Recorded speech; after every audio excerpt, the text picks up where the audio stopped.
अल्लाहुम्मा सल्लिमनी वसल्लिम मिन्नी, यानी ए अल्लाह पाक मुझे सलामत रख और लोगों को भी मेरी तरफ से खैर यानी भलाई ही पहुंचा। सहाबी इब्न सहाबी हज़रत अब्दुल्लाह इब्न उमर रज़ी अल्लाह अनुमा जब अपने घर से निकलते तो ये दुआ पढ़ते। ताबई बुजुर्ग हज़रत सैयदना सईद बिन मुसय्यब रहमतुल्लाह अलैह जब कोई फतवा देते या कोई बात कहते तो हमेशा ये दुआ पढ़ते, अल्लाहुम्मा सल्लिमनी वसल्लिम मिन्नी सल्लु अलल हबीब सल्लल्लाहु अला मुहम्मद सल्लल्लाहु अलैहि वसल्लम। अब ये जो दुआ जो प्यारे आका अलैहि सलाम पढ़ते थे, ये पोस्ट अमीर अहले सुन्नत के ऑफिशियल व्हाट्सएप चैनल पर ये अपलोड कर दी गई है और कुछ ही देर में अमीर अहले सुन्नत के ऑफिशियल इंस्टाग्राम अकाउंट और फेसबुक पेज पर भी अपलोड कर दी जाएगी इंशाअल्लाह उल करीम।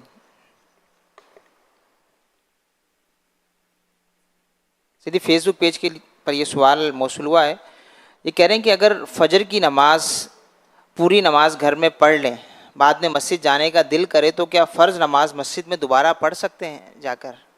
एक बार फर्ज पढ़ ली तो अब दोबारा तो नहीं पढ़ सकेंगे, वो तो हो चुकी। सल्लु अलल हबीब सल्लल्लाहु अलैहि मुहम्मद सल्लल्लाहु अलैहि वसल्लम। कसूर से एक इस्लामी भाई का सवाल है SMS के ज़रिए कि इश्क़ मजाजी अगर किसी शख्स को हो जाए तो उसका क्या इलाज है?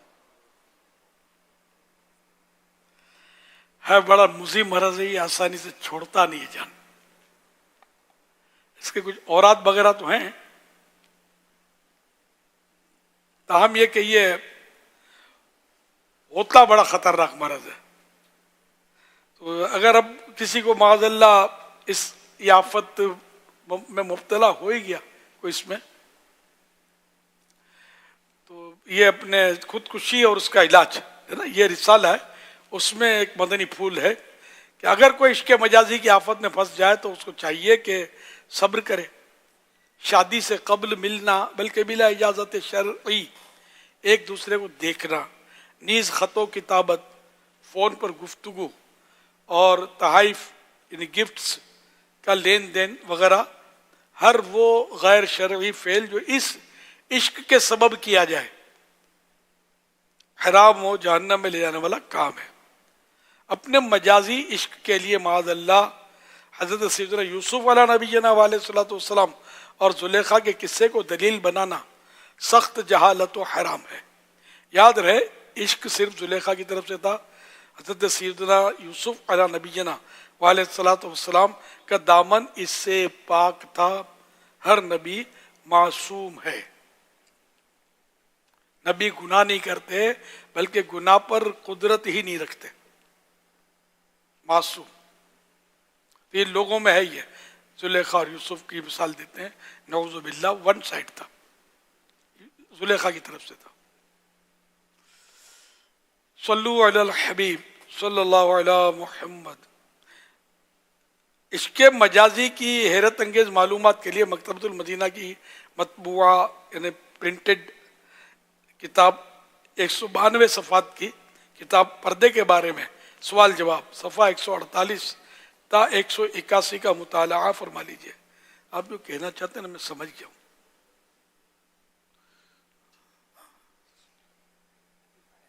जी वजीफा आ गया।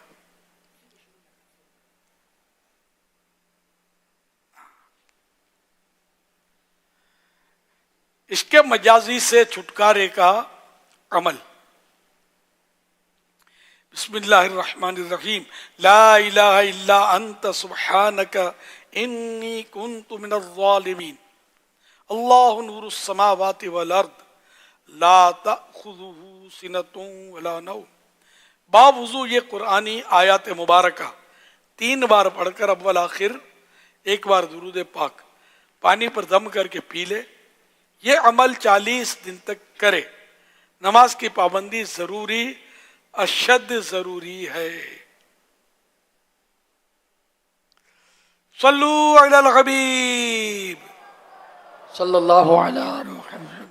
हुज़ूर अभी आपने इरशाद फरमाया कि सवाल पूछा गया था कि किसी ने फ़र्ज़ नमाज पढ़ ली हो और इसके बाद वो किसी मस्जिद में पहुंचता है तो दोबारा फ़र्ज़ नहीं पढ़ सकता। अगर वो ईशा की नमाज है या जोहर की जमात है, तो क्या नफिल की नियत करके शामिल हो सकता है? नफल की नियत से शामिल हो सकता है, लेकिन ये नफल ही होंगे, इसके फर्ज नहीं होंगे। फजर में नहीं कर सकता, असर में नहीं, मगरिब में नहीं।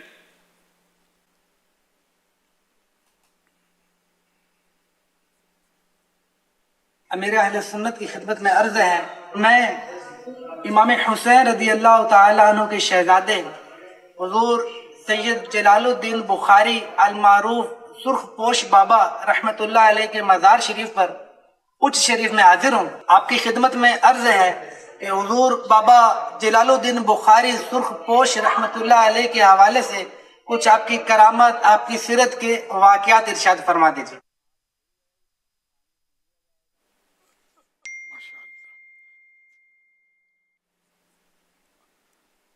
हजरत बाबा सुर्ख पोश रहमतुल्लाह अलैह का ताल्लुक हुसैनी सादात किराम से, आपकी विलादत मुबारका 595 सिन हिजरी 595 हिजरी में बुखारा में हुई। इब्तिदाई तालीम बुखारा में हुई। आपने कम उम्री में कुरान करीम हिफ्ज कर लिया था। आप रहमतुल्लाह अलैह के बारे में ये बात मशहूर है कि आप मादर जाद यानी पैदाइशी वलीयुल्लाह थे। आपको ज़ाहिरी व बातीनी उलूम में महारत हासिल थी। आपका शुमार अपने दौर के 4 बुजुर्गों शेख बहाउद्दीन ज़करिया मुल्तानी, फरीदुद्दीन मसऊद गंज शकर, लाल शहबाज कलंदर और खुद आप, ये 4 जो मशहूर बुजुर्ग हैं, ये उनमें से एक थे उस दौर के। आपको सुर्ख पोश कहा जाता है। इसकी वजह, आपने एक जालिम हुक्मरान को इस्लाम कबूल करने की दावत दी, तो उसने गजबनाक होकर, गुस्से में आकर आपको आग में जिंदा जला देने का हुक्म दे दिया। जब आपको आग में डाला गया तो आप पर आग का कुछ असर ना हुआ, मगर आपके कपड़े सुर्ख हो गए, रेड हो गए। ये करामत देखकर वहां के मुसलमान होकर आपका अकीदतमंद हो गया, गिरविदा हो गया।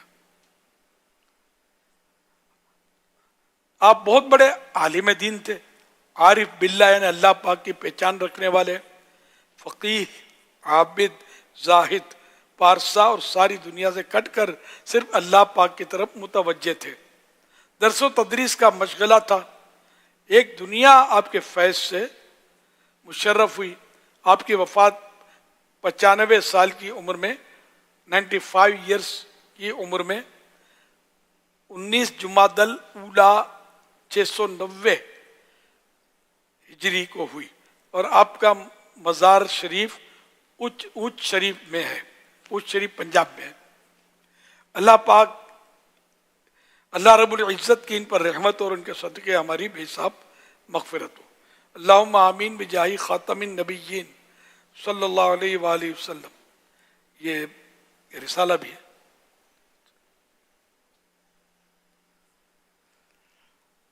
सल्लु अलल हबीब सल्लल्लाहु ताला अला मुहम्मद सल्लल्लाहु अलैहि वसल्लम। निगरानी शूरा ने हॉलैंड से एक मैसेज इस्लामी भाइयों के साथ मौजूद है, तो एक इस्लामी भाई का मैसेज फॉरवर्ड किया है कि बल्कि अपनी तरफ से भेजा है कि इश्क़ मजाजी में एक तादाद मुब्तला हो जाती है, इससे बचने की क्या सूरत होगी? बचने की सूरत है तो सही, लेकिन मुश्किल बहुत है। इसकी वजह है कि अगर बचाना है ना तो बचपन से बचा लिया जाए। अब बच्चे साथ खेलते हैं, अभी बच्चे हैं, हर वाकई कंट्रोल नहीं होते बच्चे। बच्चे कज़िन आपस में खेलते हैं, चचाजाद, मामूजाद, खालाद, ये भी खेल रहे होते हैं, अड़ोस पड़ोस के बच्चे भी खेल रहे होते हैं। एक तो ये, फिर थोड़े ये बड़े होते हैं तब भी खेल रहे होते हैं, फ्री होते हैं, पर्दा है नहीं। चचाजाद, खालाजाद, मामूजाद, ये सब भाई बहन कहलाते हैं नहीं कहलाते हैं। ये आपस में मिलते हैं, जुलते हैं, तो इनमें हो जाता है कभी, या बचपन की दोस्तियां रंग लाती हैं, इसमें हो जाता है। अच्छा, फिर को एजुकेशन को छेड़ना बेकार है, बेकार नहीं है, बाकार है, लेकिन सब समझते हैं ये कितना है, इसमें कहाँ बचेगा यार, कैसे बचेगा? अल्लाह जिसको बचाए। यानी इसके इतने असबाब हैं इस वक्त। फिर रही सही कसर सोशल मीडिया ने, सोशल मीडिया के जरिए तो मुझे पता है कि जिन जिन लोगों ने शादियां की हैं, जानता हूँ, सोशल मीडिया के जरिए पेच लड़ जाता है। अब ये तो कहीं कहीं शादी को माँ बाप करवा देते हैं, वरना आमतौर पर माँ बाप नहीं मानते। और करनी भी माँ बाप की मर्जी से शादी चाहिए, जबकि कोई शरई रुकावट ना हो, तो ही घर चलना समझ में आता है। वरना झगड़े, लड़ाई झगड़े, फिर क्या नतीजतन माँ बाप को निकाल दिया, घर पे कब्जा कर दिया, या माँ बाप पावरफुल हैं तो इनको निकाल दिया, और ये फिर इधर उधर हो गए। तो यूं फिर खुदकुशियां भी इनमें होती हैं, होंगी, और बहुत कुछ होता होगा। तो असबाब बहुत हैं। फिर ये गुनाह भरे चैनल्स, इनका भी धंधा इसी तरह का होता है कि तरह तरह की जवान लड़कियां ला के दिखाते होंगे, और बहुत कुछ होता होगा। तो ये इस तरह भी दिमाग खराब होते होंगे। तो अब इन्हें इसके असबाब इतने सारे हैं कि इस पर कंट्रोल कैसे किया जाए।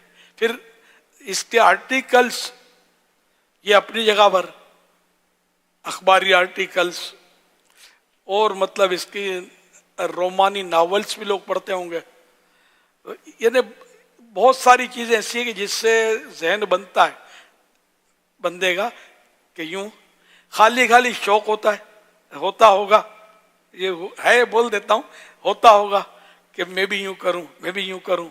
तो पहले यकतरफा होता है, ये तो पता है मुझे कि बाज़ वक़्त पहले यकतरफा होता है। मैं एक खानदान को जानता हूँ, एक नौजवान को, कि बहुत बरसों पुरानी बात है कि वन साइड उस पर कोई हो गई, इसको मतलब फिर उसी ने मुझे बताया कि अब दो तरफा है, पहले एक तरफा था। फिर जिस तरह भी मर झगड़ के शादी हो गई, कुछ अरसा घर चला, और टूटने का सबब भी मुझे मालूम, समझे। और वे क्या बताऊं, बोलने जैसी बातें नहीं है। आखिरकार 1 2 3 तलाक हो गई। अच्छा, ऐसे भी केस आए मेरे पास, इक्का दुक्का ही आते हैं सर, कि वो बड़े चाव के साथ लव मैरिज हुआ और कोर्ट में जाके फिर आखिरकार खड़े हो गए। कुछ चला, जहनी अमांगी नहीं होती, ये इसकी नस्ल को, इसकी नस्ल को, इसका खानदान कुछ, इसका खानदान कुछ, फर्क तो काफी होते हैं लव मैरिज में। तो ये फिर जाकर खुला के मसाइल, तो कोर्ट में झगड़े, और ये लव मैरिज के नताइज ये भी देखें, खुदकुशियां हो जाती हैं, घर के घर उजड़ जाते हैं, तबाह हो जाते हैं। फिर जो लव मैरिज के जरिए जो हुए आपस में, अब इनके बेटे जो वो क्या करेंगे, बाज़ इनके बेटे भी लव मैरिज करते हैं। अब्बू की कोई तो अदा अपना लूं, वैसे तो नहीं मानता हूं, सताता रहता हूं, लेकिन अब अब्बू सर पकड़ के रो रहे हैं, अम्मी सर पकड़ के रो रही है, हमारा किया आड़े आया। तो है बड़ा मतलब नाजुक मामला। तो वो मैंने कहा शुरू से ही नज़ले को रोको ताकि बुखार से रुकावट बने। नज़ला रुकता नहीं है, बच्चे साथ खेल रहे हैं, इसको रोक कोई भी नहीं सकता, ना आप रोक सकते ना मैं रोक सकता हूँ। और जो सुनेगा बोला अरे पागल हो गया, ऐसे मना करता ही है, बच्चे साथ नहीं खेलेंगे तो बच्चे हैं ना, अरे बच्चे जब भी तो आपकी सुनेंगे, बड़े होंगे तो ये फिर आपको सुनाएंगे, फिर मत बोलना कि भूल हो गई। ये हल बता रहा हूं, लेकिन ये हल मुमकिन मुझे नहीं लगता इस मुआशरे में।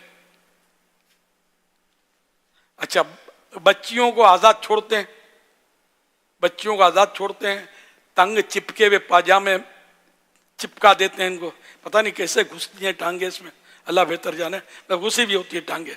अब इस तरह ये थोड़ी बच्चियां बड़ी हो जाती है। एक दिन की बच्ची को भी मेन खिलाफ हूं उसके, कैसे पाजामे पहनाओ ही मत, एक दिन की बच्ची को भी वही लिबास पहनाओ कि जिससे इसका आहिस्ता आहिस्ता पर्दे का ही जहन बनता चला जाए।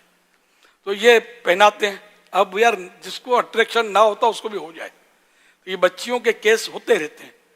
पिछले दिनों भी एक केस मैंने आपको बताया था, समझे। तो ये खुदा बेहतर जाने का सबब जो भी हुआ हो, लेकिन होते रहते हैं इस तरह केस। दूसरे भी होते हैं, समझे केस। और आज से नहीं, ये सोशल मीडिया के पहले से, अब जिंदगी गुजर गई ना मेरे, बच्चियों के केस, बच्चों के केस से, तो एक बच्चे के केस पर बात हुई थी हमारी, है ना, बच्ची के नहीं, बच्चियों के भी होते हैं, यहां तक कि 2 साल की बच्ची को नहीं छोड़ते। ये सही में आपको खबर, जो अखबारी खबर पहले मुश्तर हुई थी, तो मार के फेंक देते हैं मेरी इज्जत बचाने के लिए।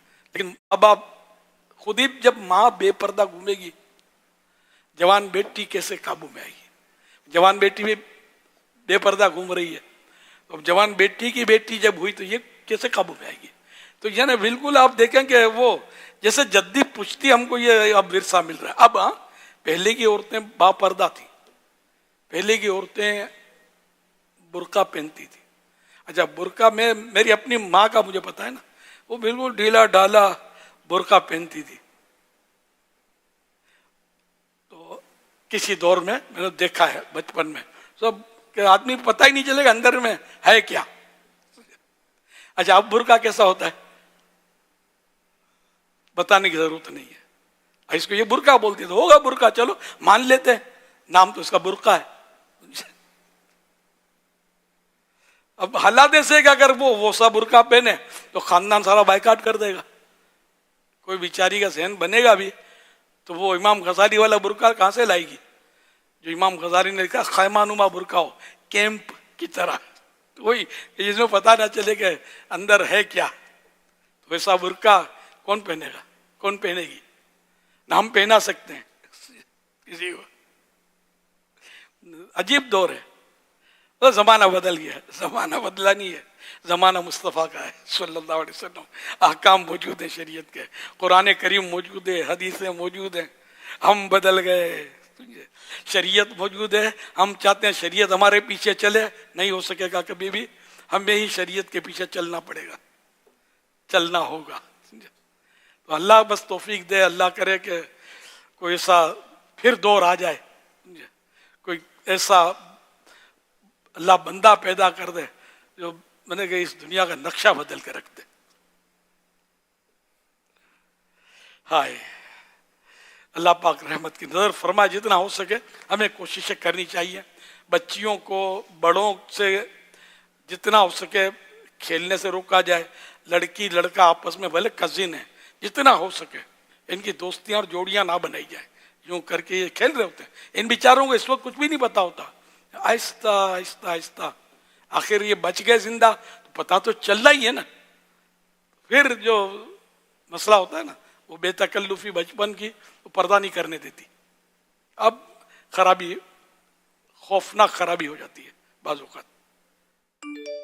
बच्चियों की नुमाइशें ना की जाए, बच्चियों की तस्वीरें, हम भी चलाते हैं मदनी चैनल पर, मुझे बोलना नहीं कुछ, तो ये हम नहीं रोक सकते, ये चलाते हैं बच्चियों को ना, ये बच्चियां जो है ना बात। अच्छा, फिर ये जब ये मीडिया पे लाएंगे ना, तो फटीचर की तरह वो नहीं लाएंगे इसको, तो नहलाएंगे धुलाएंगे, बाल संवारेंगे, उल्टे सीधे